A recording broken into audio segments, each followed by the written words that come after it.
na moto te po akosangai abongwani pete po awangana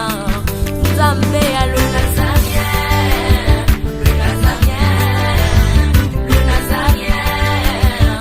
David Nzamba ayebana kitoko koma mokondima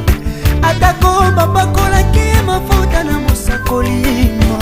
lelo yayo bolingo ebatelile Nazareth lipamboli oyo emonanaka te mpeni mama kantelobi kolapie mapapu asopi mafuta tokokisi ena elongo na Nzambe oyo babenga na makomi tozobimisa bano baza na ba ene omona mwana ene komama ye deja ni longi basimbisaki bana ngo to bana yo bana oyo okende kopona oza na parti mpona lingaka ko na boyaka oyo non babimisi bandumba otala foyer pasi eza te papa asalaka place ya bien mama asalaka place ya bien mais babimisi bandumba babimisi bashege mpo ene ovandisa bango mpo bandeko bandeko baa mabe sa réponse au sang que n'a raisonné deux fois ngana c'est la contre mangoma ba congé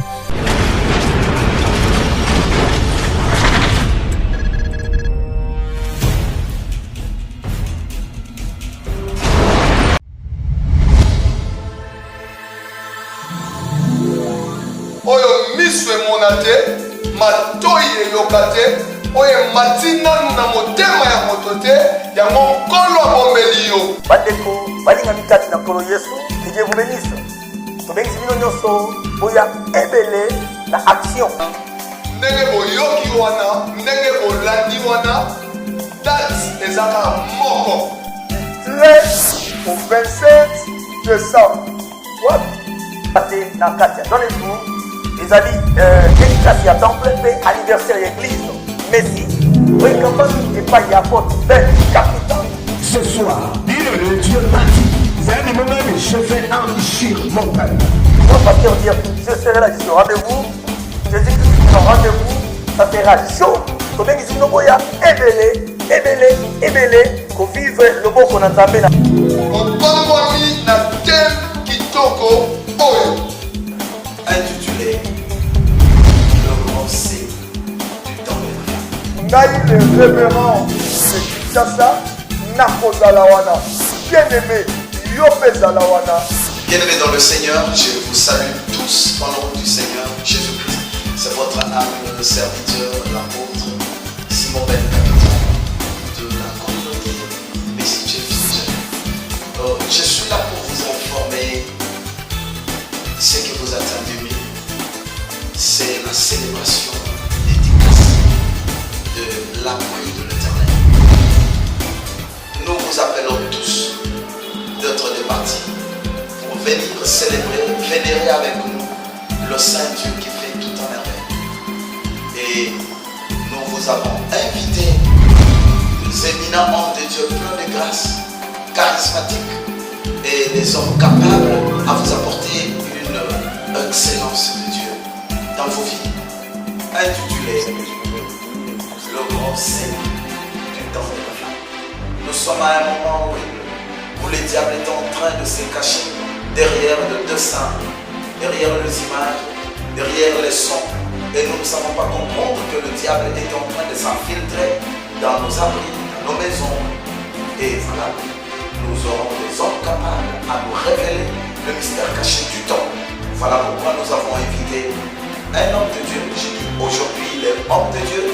Il s'agit de l'homme de Dieu Dirto du Congo. Il a été dans ce monde-là. Donc il connaît le monde satanique. Nous aurons un grand témoignage d'une personne qui était ex-sataniste. Et nous vous invitons d'être là. Nous allons prêcher la saine doctrine de Jésus-Christ. Je vous dis, ça sera un moment horrible.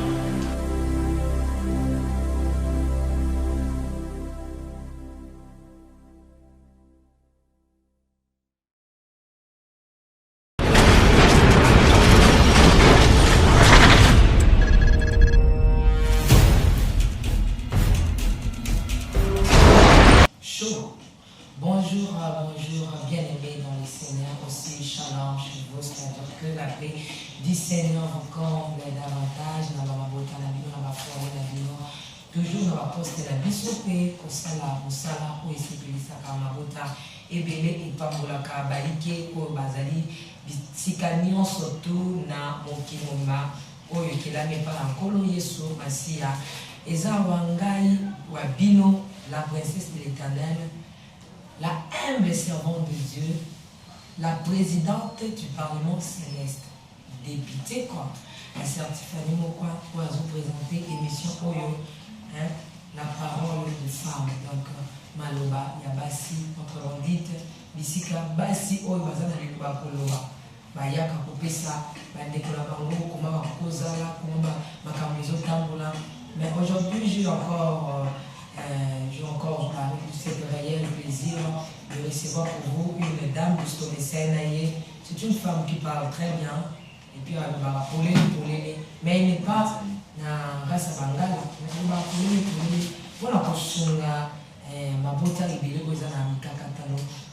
Sur ces, nous allons rapidement la régie, prendre un élément si possible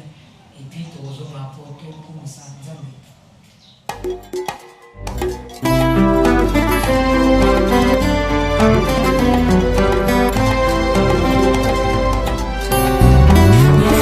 Motema ezalaka se moko bapesaka na moto yo mingi ngai na ndima napesa na masiya po ezali kita moko kati ya motema ezali ya moto ya oyo moto ekoki kopesa na bonzambe na yo na langwe bolingo na yo elobisinga oyo ozali mpona ngai natali solo ya bato te kasi monene na yo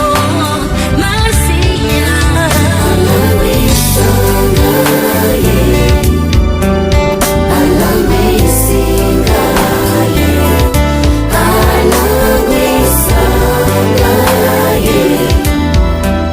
alambisanga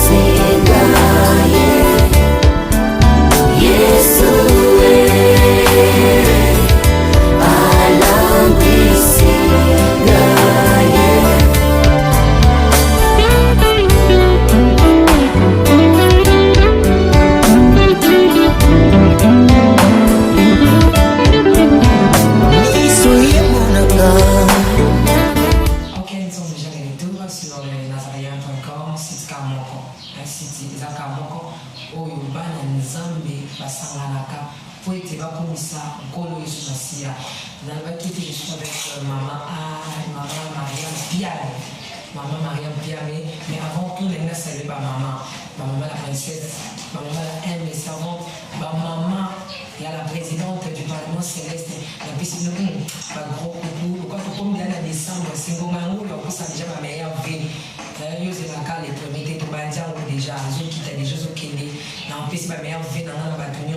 Bonjour Maman Mariam. Bonjour l'âme servante de l'Éternel. Bonne santé. Ndamba zobatela. Na mingo bina Tiffany moko.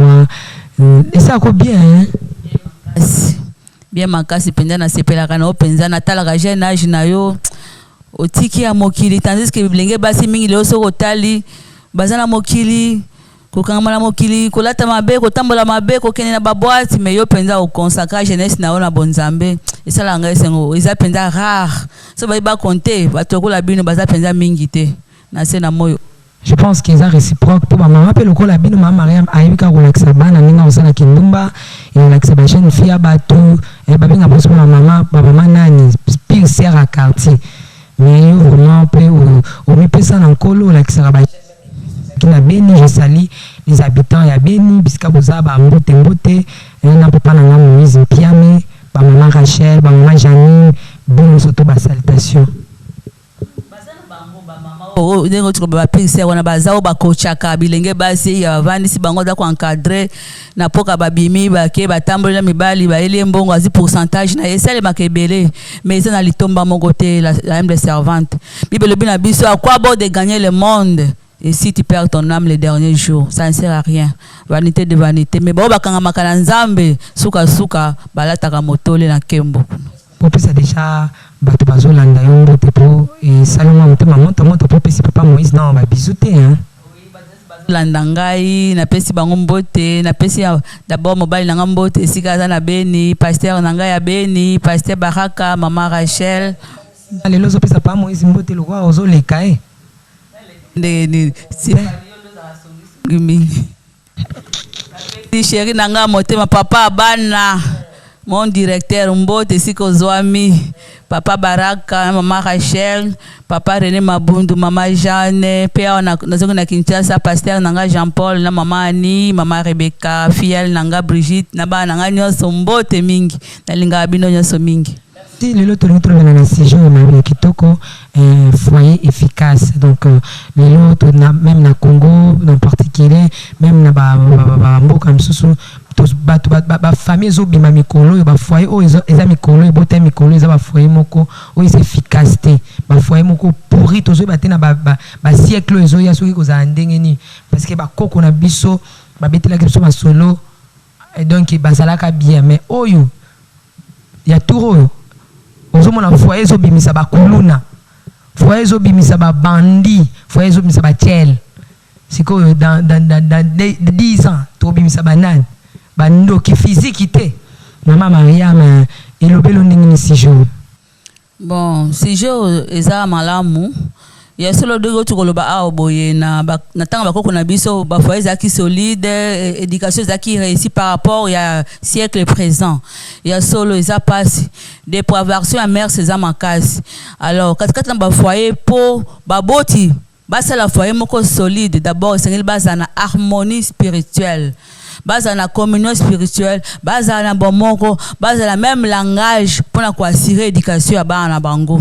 Bible bina biso te lakisa mwana onzela bonzambe na bomwana ata ko mokile ko luka ko réclamer ye mais semence oyo baboti bolona ki kati na ye e ko zongisa na nzela na nzambe sur ce d'abord esengeli molio mo centre ndi azala au centre ya mabota à part ça papa maman esengi boza na même langage pour na ko éduquer bana poto mona ba foyer mingi mona papa soka gangeli mwana abeti mwana pesi mwana punishment make kuna na sima komi ko bondela mwana a récupérer mwana bivanda na yo ko na papa te or malamu te.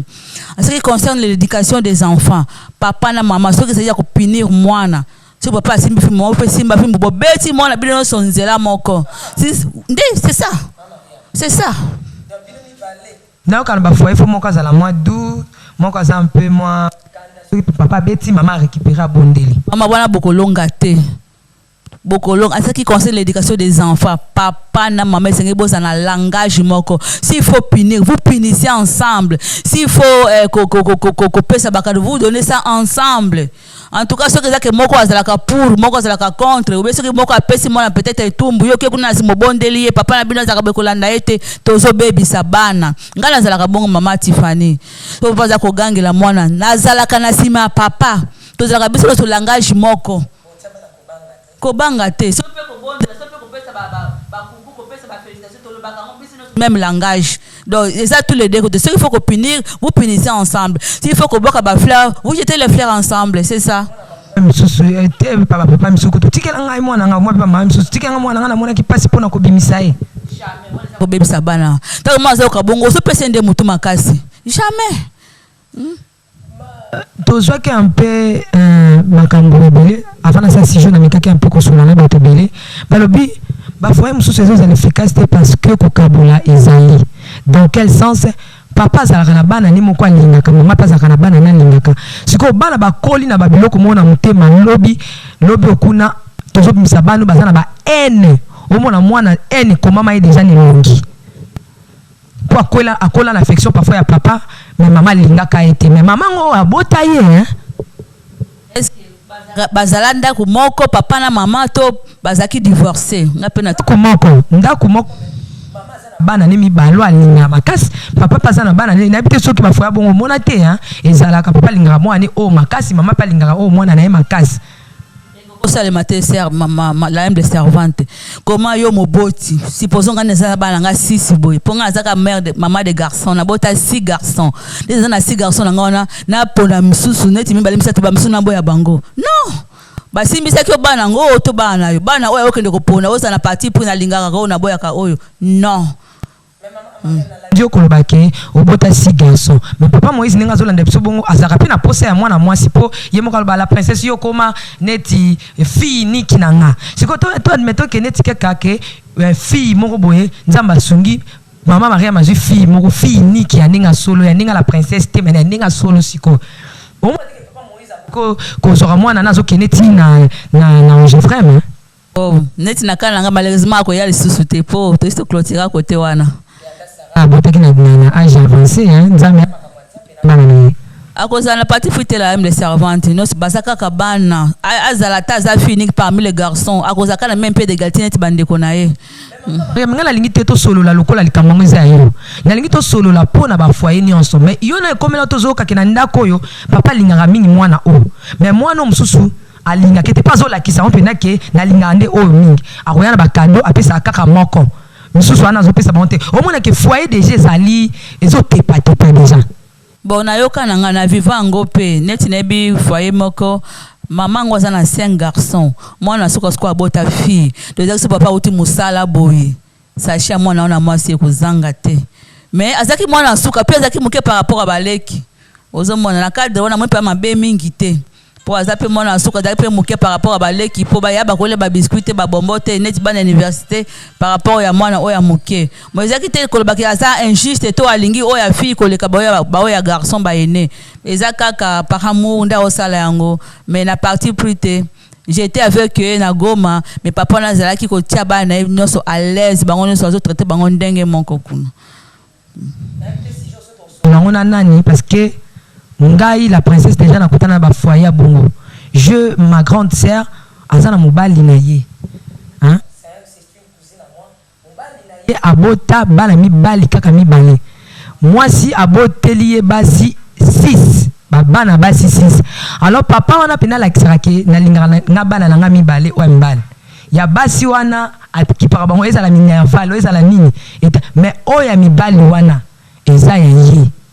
soka koti TV mutana droit ofungula ngo eza bana na mibali soki déjà yebo pa bana wa basi de ba kimi batiki salon ba bongisi ba kimi tala no foyer bongo est-ce que foyer bongo ko za efficace bota makambo bien bien le servant et puis papa malamu te na nanga biseke bana mbali de bakobonga ka un jour azo négliger oya basi non tia bango même pied d'égalité s'il faut ko tangisa bango nyonso lo tozomona bana basi ba osala makambo minene pe na mabota par rapport a bana mibali likambo ko négliger ko bango bana basi baza ba sexe moko faible ata soki to tangisa bango suka bakobala ka suka po kombo ya libote eko suka na nzela mbali nde basala ka libote ke ne liboso te mama na ngai bango baza bana to pesa bango nyonso chance papa wana za malamu te pona ngai akoko négliger bana basi te pourquoi ko négliger bango baza ba fruit ya ba entraille na ye akoko négliger bango te a privilégier bana mbele par rapport a bana basi wana za ko créer haine na jalousie katikati ya bana po bana basi bakozala frustré bakoloba no papa lingaka biso te tika tosala biso n'importe quoi eza malamu te mona kati ba foyer babimisi ba tchel babimisi ba ndumbo ta la foyer pas ezate papa sala la place bien maman sala la place bien mais babimisi ba ndumba babimisi ba shege eza dit ya manque d'abord ya kozala ensemble c'est-à-dire ya kozwa ka temps ya ko lobela bana ya kote ya bango ya ko passer ba moment ensemble ya kote ya bango ya ko prier ensemble po nde na baki na bandeli soki biso babotolakisi bana biso ndela bonzambe dès le bas âge la même de servante ata ko mokili eza mabe ata ko dépravation mère César mais semence otokotia kati na bana biso na bas âge na bango mokili koluka réclamer bango bien sûr bami bwaka na mokili mais libondeli na biso baboti kobanda kosala ete semence otolonaki na bomwana na bango bazongela nzela nzambe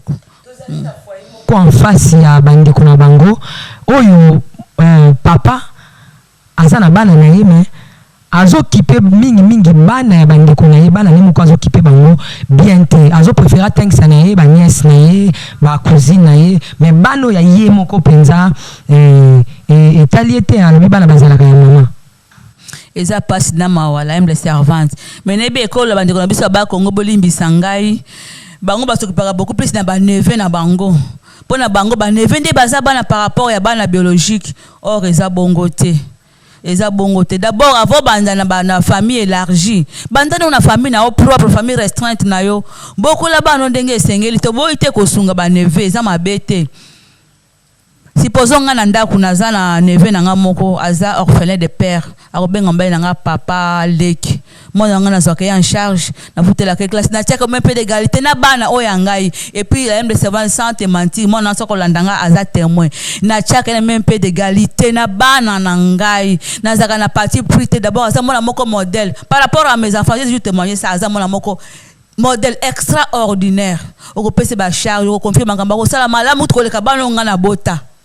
sikomo na olengi wana okipe ete ndenge nini ozala kama malamu envers ye mais mabe na baboti osko basalaka système matriarcat bazwa bana ya baseur na bango baboko na bango détriment ya bana bango biologique eza malamu te kosunga baneve to boite mais la priorité d'abord ce sont tes enfants biologiques par rapport à baneve. Mais il est temps pour moi de rentrer rapidement à la régie, prendre encore cet élément. Si j'en sais peut nous proposer encore un élément rapidement. Ok.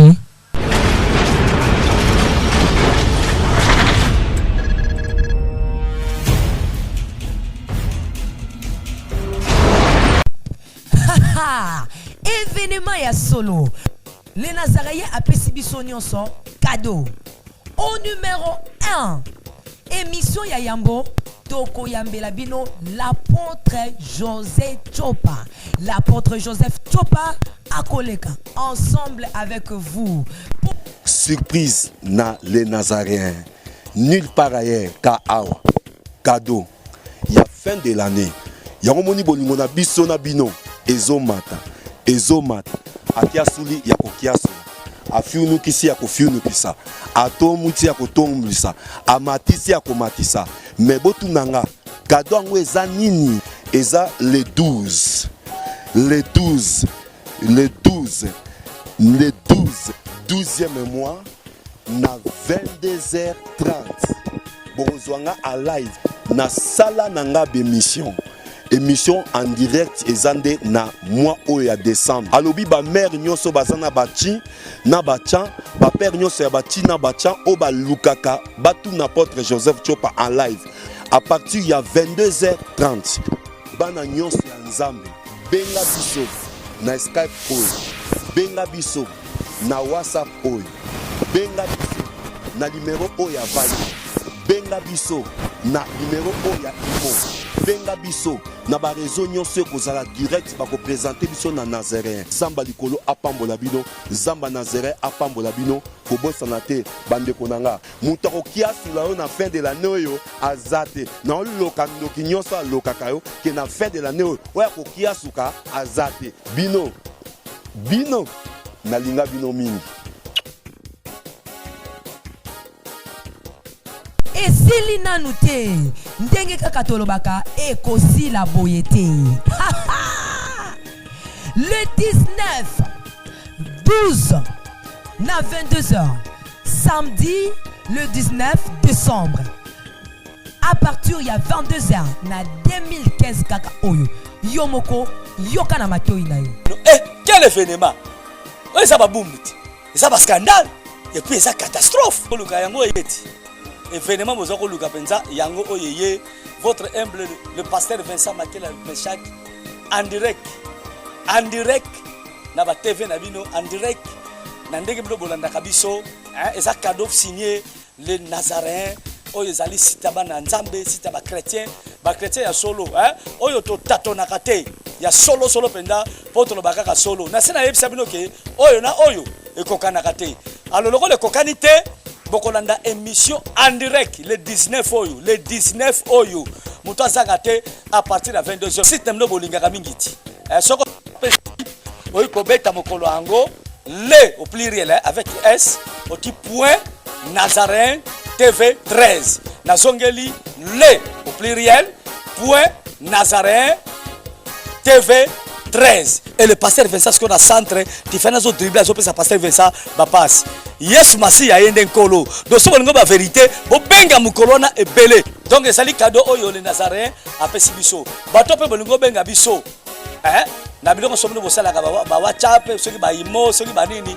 yo moko binde ko salaka numéro ko sala wana benga biso ekosala malamu ekosala malamu donc eza cadeau ya sukambula oyo kozanga te le 19 oyo Tiffany Mokwa azako yambela bino votre humble serviteur le pasteur Vincent Makela message que vous aimez beaucoup donc benga batu o bona bayoki message oyo te yebisa bango ke votre humble serviteur le pasteur Vincent Makela message o bolingaka mingi en direct fara na bana nzambe fara na libota nzambe o bazaka na Asie na Amérique na Europe na Océanie pourquoi pas na même en Afrique nzambe asasa la grâce wana cadeau oyo le Nazaréen et pesibino yango oyo pona koksuki sali solo pona kokata likambo ya émission oyo likolo etikali polele la princesse de l'Éternel la humble servante de Dieu azawana pona bino le 26 12 2015 na 22h donc le 26 décembre 2015 na 22h la princesse de l'Éternel akoyambama alangwi singa Yesu alangwi singa alangwi sanga alangwi singa Yesu alangwi singa nini sutoko websa Yesu Masiya ni tokoloba na nzambe po totalisa ke bato arrive gauche bazui 0 po epa na biso na Yesu Masiya ok mais pas satana kao po 2016 tokota ngoti 2016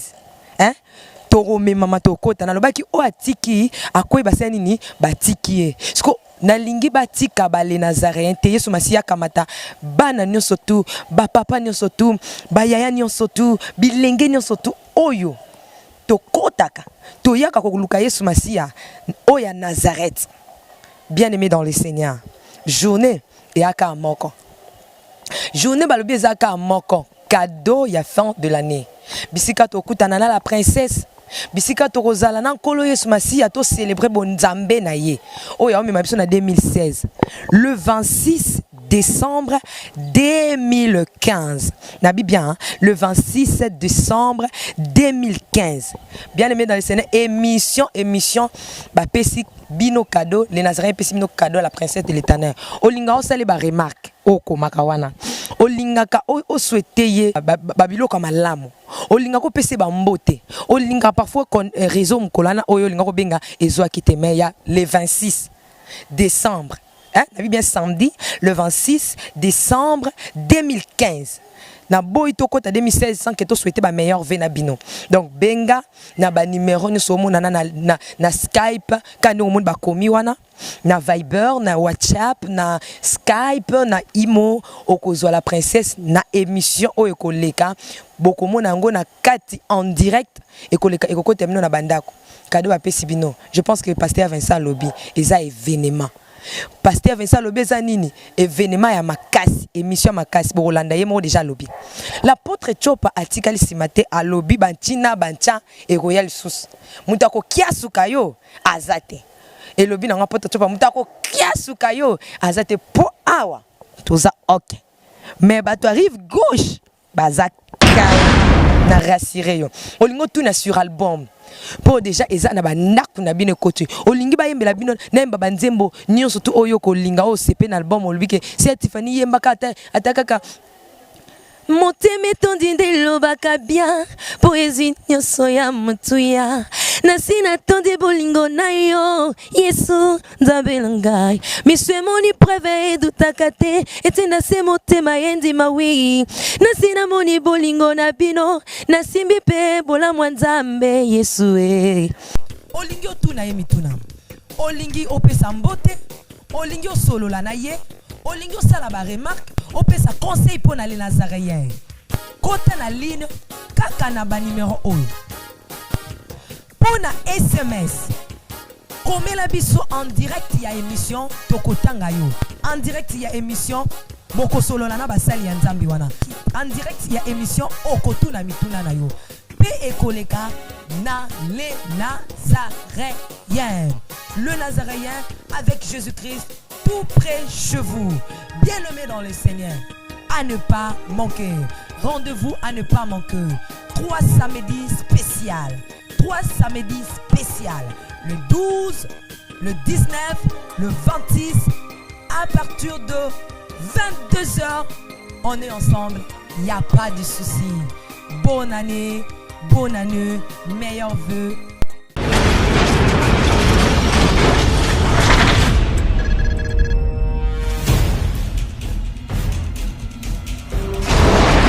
Merci, nous sommes déjà de retour. Donc, nous vous annonçons que l'album de Zéro à Hégro, votre album, l'album inspiré par Dieu, Nanzela, la princesse de l'éternel, la certifiée ou quoi. Ici, et bimi, ba CD, et bimi, bientôt là, ba DVD, et zobima, consommer,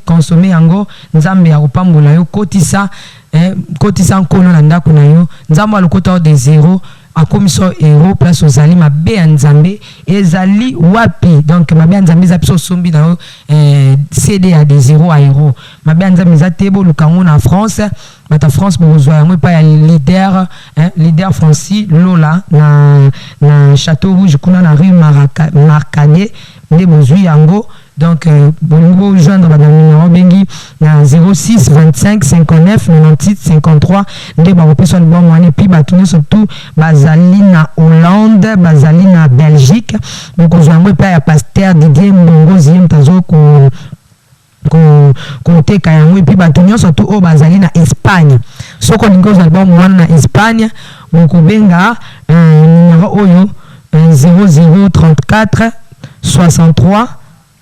26 34 277. Donc nous avons beaucoup na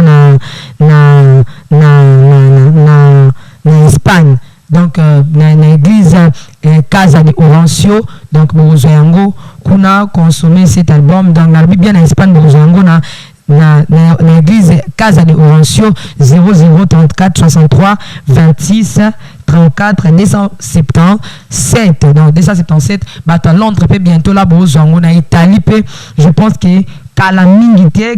bozango na Italie mais je pense que na Italie vous allez pas ya papa Edmo Kobani ne wote kama na église kuna na Italie bozango tozo lingi kota même na Canada mais ce mutumo pas monani ka oswani na la France a que nous côte sango na bandeko Canada ça bien pour que pamola musala ya nzambe to solola pona album wana de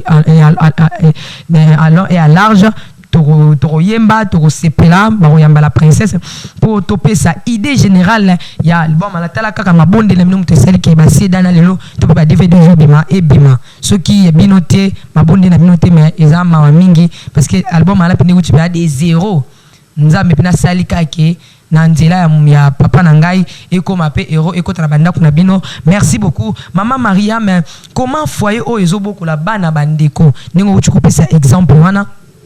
ozoboko la mwana bandeko pour foyer na ezali efficace lobby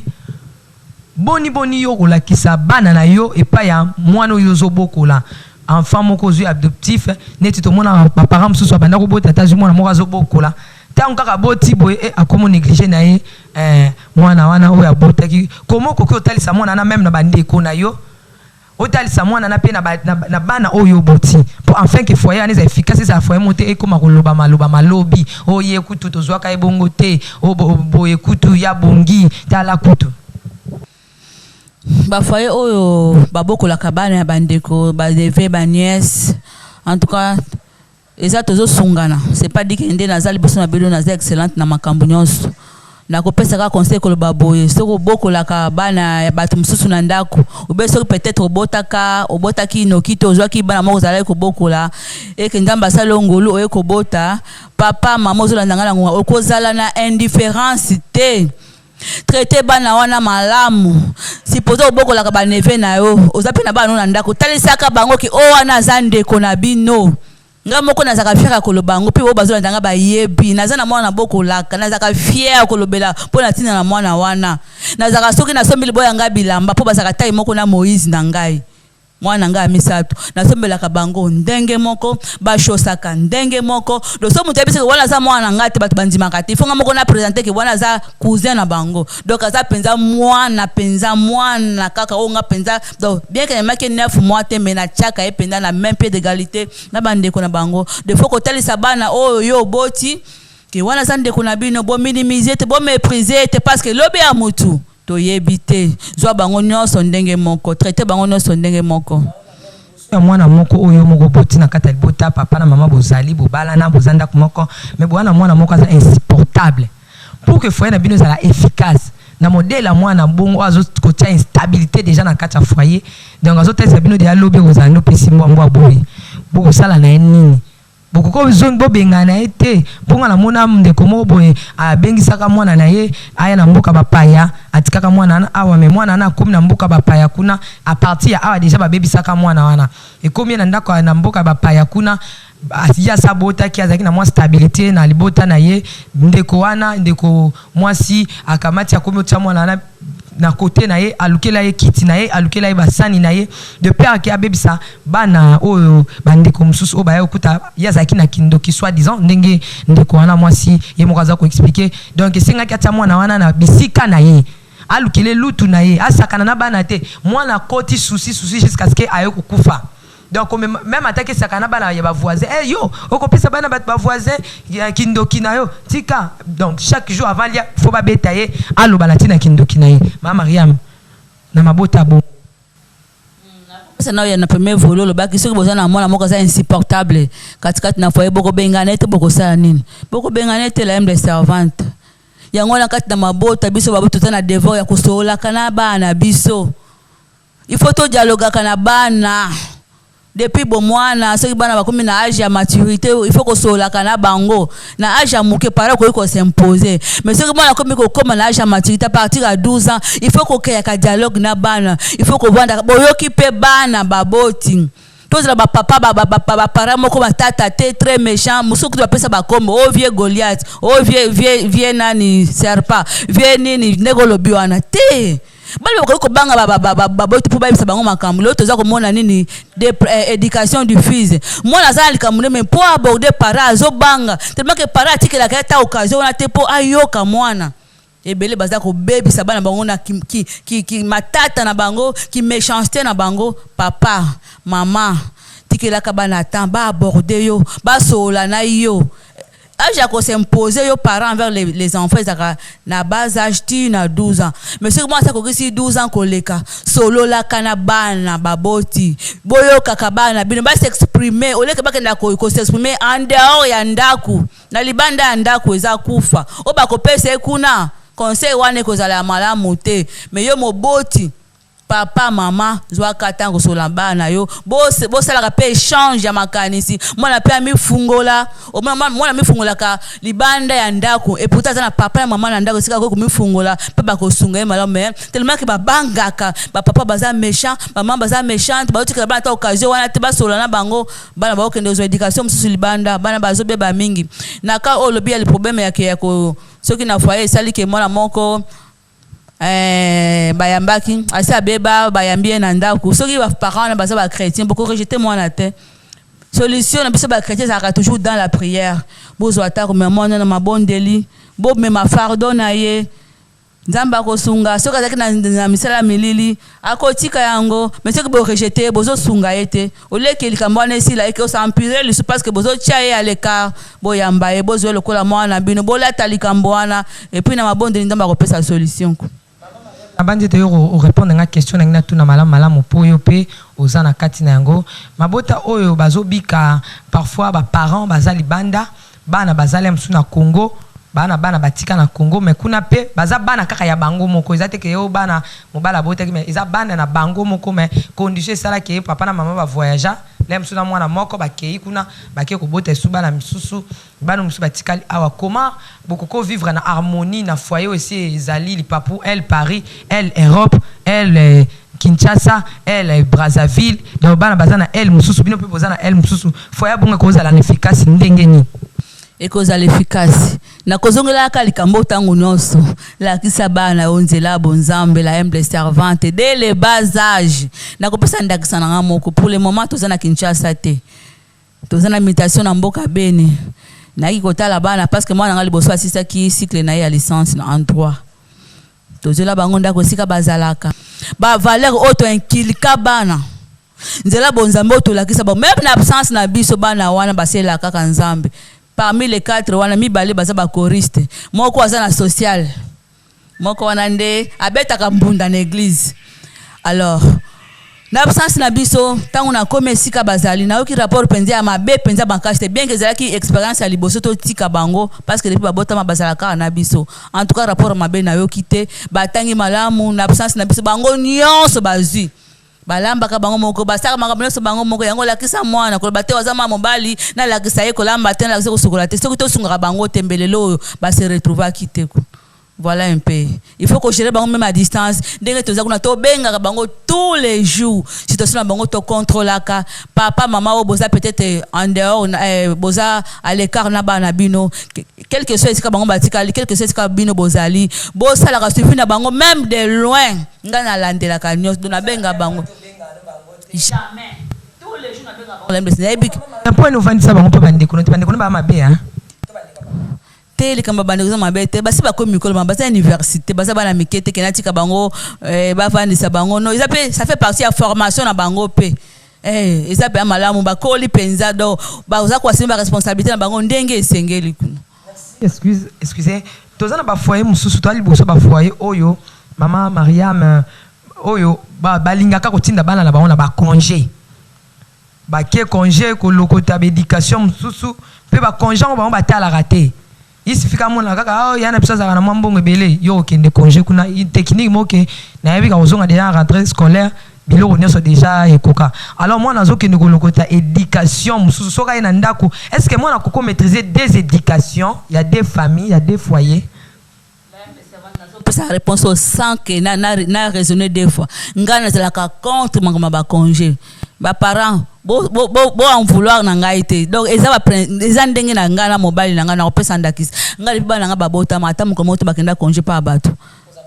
muta mabete ndenge tukoloba eza kana ba conséquences ma chère la humble servante eza kana ba répercussions tam si on ndako na obo vivre kana rythme moko boye na opesa ndakisa chaque soir bo sangana kana bana bino bo bondelaka ozwakata ko dialogue na bango ozwakata ko lakisa bango akeko se retrouver na foyer moko boye oyo eza en accord teto en harmonie tena isika ya uti akoko lokota ndenge motu kolobana éducation mususu par rapport au bino bopesa kaye puis bana bakopiaka o mona ile kwa zaki kuna akangia ngona mutu muko musa kolinga nini acha ngona misala ngana zalaka contre kutinda bana ba congé et puis makambo mingi elekana mona kendaki malamu tamusu bakokende kuna akoko sala peta muso inceste na bana peut-être ya cousin na ba cousin na e bakoyiko cheta muso nze misoko za mwana mwasi bakosa makambo ebele ezalaka malamu te vana na bana na ndako landela bango yo moko de près baboti na zaka contre makambo congé mingi. Kotala kaka mama Mariam Piame mutu biango Mariam Piame nalingi na tuna yo lisusu mutu na moko est-ce que papa na mama pe bakokyo sakana na bana na bango na ndako to papa yepe mkonsusu na ambiance yepe aseki mwa mke na bana atako bakoli basi bakoli mais aseki na bango aseki si bango busakani ata na mwa moko atambala moko ekoki le servante il faut tout ça kango. En tout cas, ezali. Oya komi mikolo komi ka papa ye kanda abanana na mama misuku ba parents so banaka na portail kuna. Bozo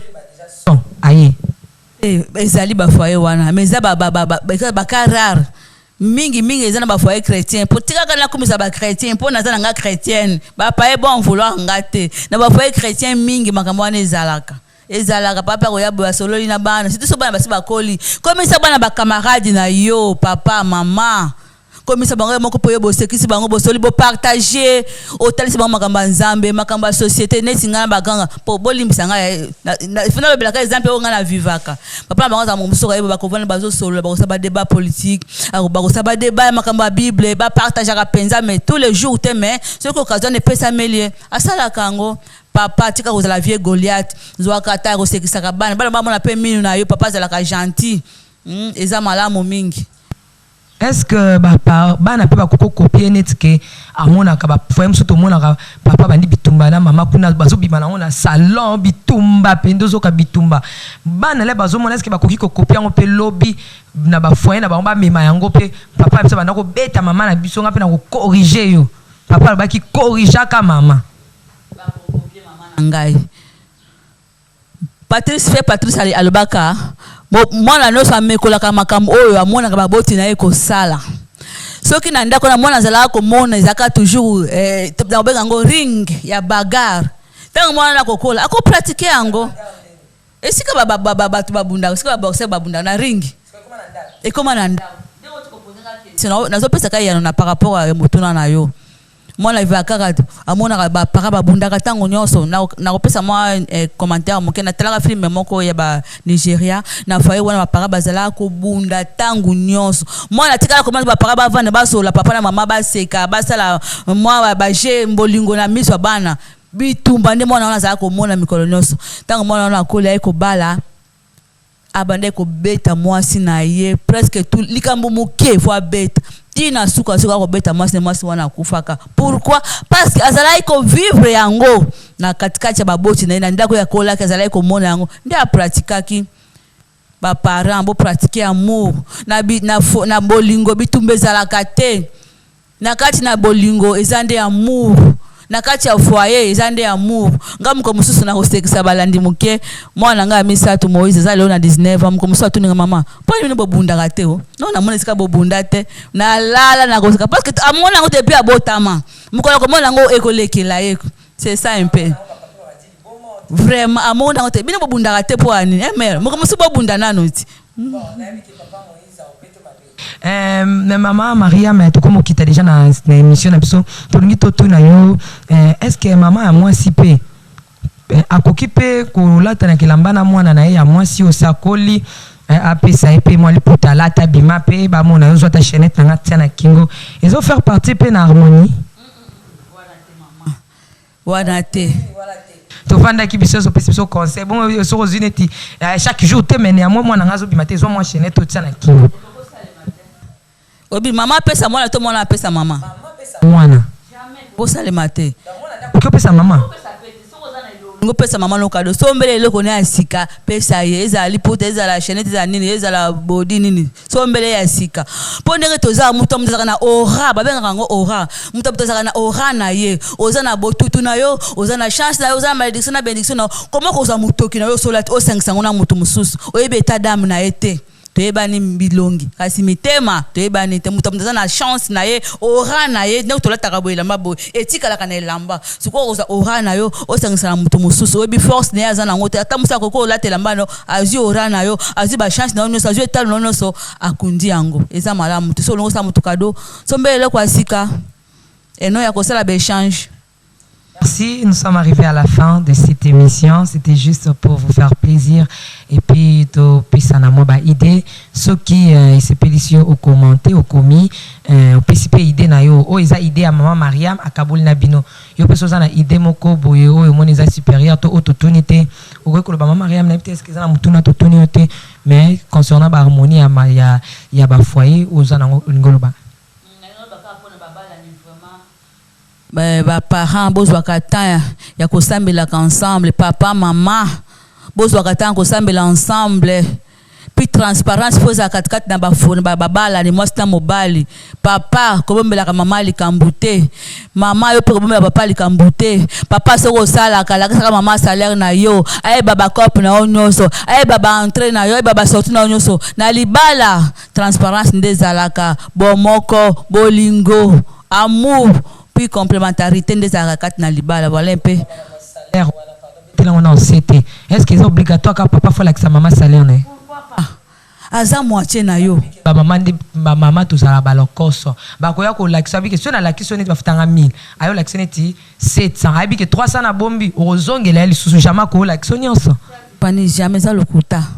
Par contre, ce que vous acquis nyonso même si mukumbasi. Ako bande na ko gérer ngo malembe. D'abord biso ba na tolongola ka moko na zomi na biso. Bo sel programme ensemble neti kamba nga tuna kanga. Pesa nga programme na mwana komela ke na papier en fonction on a komenda ko pesa nga mena yebi salaire na yezala autant parce que nga pesa ka 10 donc na liba la transport il faut zala maman il faut yeba nyonso il faut yeba vie caché na couple ezala kate nyonso ezala ka polele kuna on a ba salaire na ye azusa na ndingi na ye omona o azotongisa ndako na Kinshasa mobali ayebite mobali pas azotongisa ndako na Kinshasa mwasi ayebite merci tosuki awa pona lelo mama Mariam diloba ya suka diloba suka na peska bandeko nyonso balandi ngambote bisika nyonso bozwami bandeko ya Beni bandeko ya Kinshasa ba cameraman na biso ba filmaki biso yo moko pela mbe servante na pesi ombote na lingi bino mingi soki nzamba sungi tango na ozonga so Kinshasa na koleka na bemission mususu ça ici tout le sepela ki mingi na passage na yo na pesi bande kwa Beni na yebiki bo benga ngana ya to bondela nzambe to tande nzambe azo kamba biso to kozala isunda bino na mboka ya Beni papa Eli nazo mwa mboze bele kuna donc nzambe a mona bino ba papa mama Rachel mes condoléances na mama koko na biso kwa utaki ko kutika biso et papa pasteur bino no surtout ba citation Eli na ngai ya mpiami donc Eli mpiami dans ba citation belé les deux jumeaux donc ya bino yango wana tout ya Beni donc to zone bino mama Mariam na mboka Beni quant à moi je dis des gros coucou ma big salutation na batonyon so balanga partout dans le monde entier nga la princesse de l'Éternel l'humble servante de Dieu la présidente du Parlement céleste députée quoi. Merci. Et puis je dis merci à Jancy Makessa qui était na kati ya montage Chris et plutôt Audrey Makela qui na caméra 2 et puis donc Audrey Makela né dans le bakaka enfant poli quoi il y a les Nazariens tika to le bela moto ala tiba casque na matoyi na ye lokola biloko matoyi qui na caméra principale Jopsi Diongi toujours pembeni ya la princesse et puis Mutamunoko azolanda toujours lokolo ya nana ebitema j'ai dit des gros bisous na oyangai moi na Abiri donc ma salutation belé yo pena na boy ciao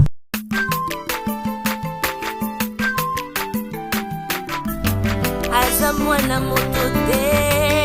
po akosangai abongwani pete po awangana nzambe ya le Nazarien